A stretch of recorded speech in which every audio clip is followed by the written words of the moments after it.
Second world war में लाखों कैदियों को टॉर्चर सेल में डाल दिया गया था। वहाँ उन्हें बुरी तरह टॉर्चर किया जाता था। उन्हें वहाँ फिजिकल और इमोशनल दोनों तरह से टॉर्चर से गुजरना पड़ता था। उन्हें अकेलेपन से भी गुजरना पड़ता था। कैदियों के सामने उनके दोस्तों की मौत हो जाया करती थी। उन्हें अपने दोस्तों और रिश्तेदारों को मरता हुआ देखना पड़ता था। ऐसे में कैदियों को ये लगने लगा था कि उनका भी मरना अब पक्का है। ये सब देखकर कैदी इमोशनली बहुत डिस्टर्ब हो जाते थे, बर्दाश्त नहीं कर पाते थे और वो सदमे से ही मर जाते थे। सेकेंड वर्ल्ड वॉर में कैदियों को रखने के लिए कई कैंप्स बनाए गए थे। उन्हीं कैंप्स में से एक कैंप में बंद थे psychologist doctor Victor Frankl. Victor उन कैंप्स में 3 साल तक रहे। उन कैंप्स में उन्होंने जो भी देखा, जो भी एक्सपीरियंस किया, जो भी टॉर्चर सहे, किसी को मालूम नहीं था कि वो इसके बारे में एक किताब लिख देंगे। उस किताब की करोड़ों कॉपीज़ बिक जाएंगी और कई भाषाओं में वो किताब ट्रांसलेट हो जाएगी। उन्होंने किताब लिखी जिसका नाम था मैन सर्च फॉर मीनिंग। अभी जो कोरोना क्राइसिस चल रही है, आप घरों में बंद हो, बोर हो रहे हो, अच्छा नहीं लग रहा है, तकलीफ़ हो रही है, तो आप अपनी इस तकलीफ़ को ज़रा इन टॉर्चर सेल्स के फ़ोटोज़ से एक बार कंपेयर ज़रूर करना। इससे मुझे पक्का यकीन है कि आपको अंदाज़ा हो जाएगा कि हमारी तकलीफ़ इन टॉर्चर सेल्स की तकलीफ़ के मुकाबले कुछ भी नहीं है।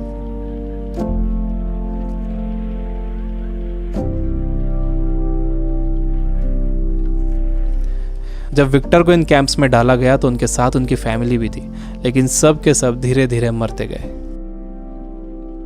विक्टर एक इंसिडेंट बताते हैं। उनके साथ एक कैदी था। उसने फरवरी महीने के आखिर में एक सपना देखा। उसने विक्टर को बताया कि कल रात उसने एक सपना देखा था। सपने में एक आवाज़ गूंजी कि मुझसे जो पूछना है पूछो। तो मैंने उससे पूछा कि हम इस कैंप से बाहर कब निकलेंगे। तो उस आवाज़ ने कहा कि 30 मार्च को तुम लोग बाहर निकल जाओगे। इस सपने के बाद उस कैदी को पूरा यकीन हो गया था कि वो 30 मार्च को रिहा हो जाएगा। मार्च का महीना शुरू हो गया। वो एक एक दिन गिन रहा था। धीरे धीरे दिन निकलते गए। जब मार्च का महीना ख़त्म होने आया तो उस कैदी को ये दिखने लगा कि वो रिहा नहीं हो सकेगा। 29 मार्च को वो बीमार पड़ गया और 30 मार्च को वो मर गया। ऊपरी तौर पर तो ये लग रहा था कि उस कैदी को कोई बीमारी हुई है जिससे वो मर गया, लेकिन विक्टर जानते थे कि वो कैदी किसी बीमारी से नहीं मरा था, बल्कि नाउम्मीदी से मरा था। उसके मरने की वजह थी उम्मीद का ख़त्म हो जाना, होप का ख़त्म हो जाना। Biggest lesson of this book, इंसान को तकलीफ़ें नहीं मारती हैं, इंसान को धोखा नहीं मारता है, इंसान को चैलेंजेस नहीं मारते हैं, इंसान को नाउम्मीदी मार देती है। जिस इंसान के अंदर आने वाले कल की कोई उम्मीद नहीं होती, कोई ख्वाब नहीं होता, वो इंसान भी नहीं रहता। विक्टर ने गौर किया कि कैंप में ज़्यादातर मौतें क्रिसमस और न्यू ईयर के बीच में हुई थी, क्योंकि लोगों को उम्मीद थी कि क्रिसमस आ रहा है, न्यू ईयर आ रहा है, हमें रिहा कर दिया जाएगा। लेकिन जब ऐसा नहीं हुआ तो उनकी उम्मीदें टूटी और वो मर गए। जब भी किसी इंसान की उम्मीदें ख़त्म होती हैं तो उसका इम्यून सिस्टम कमज़ोर हो जाता है, और जब किसी का इम्यून सिस्टम कमज़ोर हो जाता है तो वो किसी भी छोटी मोटी बीमारी से मर सकता है। यानी पहले उम्मीदें ख़त्म होती हैं, उससे इम्यून सिस्टम कमज़ोर होता है, उसके बाद वो बीमारी ताकतवर हो जाती है। दूसरी चीज़ विक्टर ये बताते हैं कि आपके पास ज़िंदा रहने के लिए एक बड़ा सपना होना चाहिए, एक लॉन्ग टर्म गोल होना चाहिए। जिसके पास आने वाले कल के लिए बहुत बड़ा ख्वाब है, उसके लिए आज की तकलीफ़ें, आज की प्रॉब्लम्स बहुत छोटी होती हैं। जब किसी का बिलीफ बड़ा होता है, किसी का कॉन्फिडेंस बड़ा होता है, किसी का सपना बड़ा होता है, किसी का कमिटमेंट बड़ा होता है, तो उसके सामने आने वाली क्राइसिस, प्रॉब्लम्स, तकलीफ़ें सब छोटी हो जाती हैं। हम कोरोना वायरस की क्राइसिस से घर में रहकर मुकाबला कर सकते हैं। आपको अपनी सुरक्षा करना है, लेकिन इससे घबराना नहीं है। आपको अपनी उम्मीद को ख़त्म नहीं होने देना है। विक्टर कहते हैं कि जब कोई प्रॉब्लम या बीमारी आती है तो आपकी बॉडी कमज़ोर पड़ जाती है, लेकिन आपका माइंड बहुत पावरफुल है। आपको इसे कमज़ोर नहीं पड़ने देना है। आप रोज़ टीवी देख रहे हो, आप बुरी न्यूज़ सुन रहे हो कि इतने मरे, इतने बचे, इतने सीरियस, यह आपको मेंटली वीक बना देगा। आप मेंटली वीक हो जाओगे तो आपका इम्यून सिस्टम भी कमज़ोर हो जाएगा, जिससे आपका बीमार होने का ख़तरा बढ़ जाएगा। विक्टर कहते हैं कि वो 3 साल इन कैंप्स में इसलिए ज़िंदा रह पाए क्योंकि उनके पास कल के लिए बड़े सपने थे, विल पावर थी, उन्हें एक किताब लिखना थी।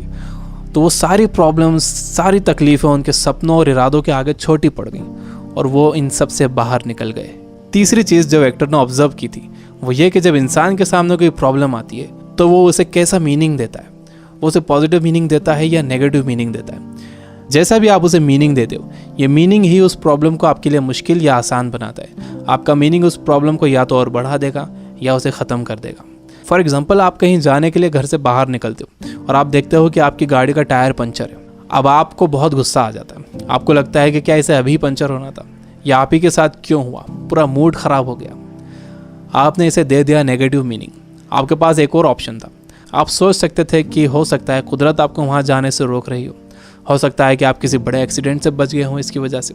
अगर तेज़ स्पीड में गाड़ी का टायर पंचर हो जाता तो एक्सीडेंट हो सकता था। अच्छा हुआ कि निकलने से पहले ही आपको टायर पंचर मिला। ये है पॉजिटिव मीनिंग। इंसान यूजुअली नेगेटिव ही सोचता है और इस नेगेटिव सोचने की वजह से हम हर चीज़ का नेगेटिव साइड ही देखते हैं, उसका पॉजिटिव साइड नहीं देखते। जैसे कोरोना क्राइसिस में जितना टाइम आपने फैमिली को दिया है, क्या आपने कभी पहले इतना टाइम दिया है? मेरे कुछ दोस्त जो किताबों से बिल्कुल दूर थे, उन्होंने बुक्स पढ़ना शुरू कर दिए, वो रीडिंग हैबिट बना रहे हैं। अगर कोरोना क्राइसिस ना होता तो क्या ऐसा होता था?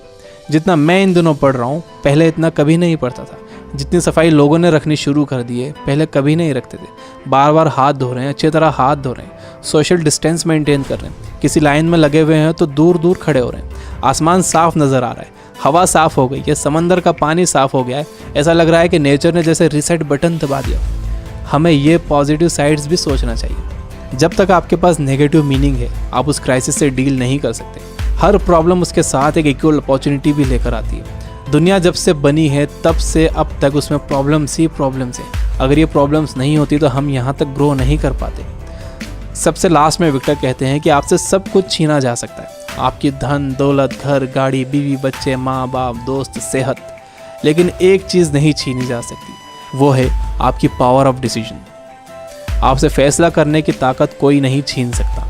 अगर आप सिचुएशन से घबराकर फैसला करते हो तो वो सिचुएशन आप पर हावी हो जाएगी, लेकिन अगर आप सिचुएशन के हिसाब से खुद को बेहतर बनाते हो और डिसीजन खुद लेते हो तो आपकी ज़िंदगी बदल जाएगी। दुनिया में इससे पहले भी कई बीमारियां आई हैं जिससे करोड़ों लोगों की मौत हुई है। उसकी वजह ये थी कि लोग अवेयर नहीं थे, उनके पास इन्फॉर्मेशन नहीं थी, इन्फॉर्मेशन लेट पहुंचती थी, बीमारी से डील करने के साधन नहीं थे।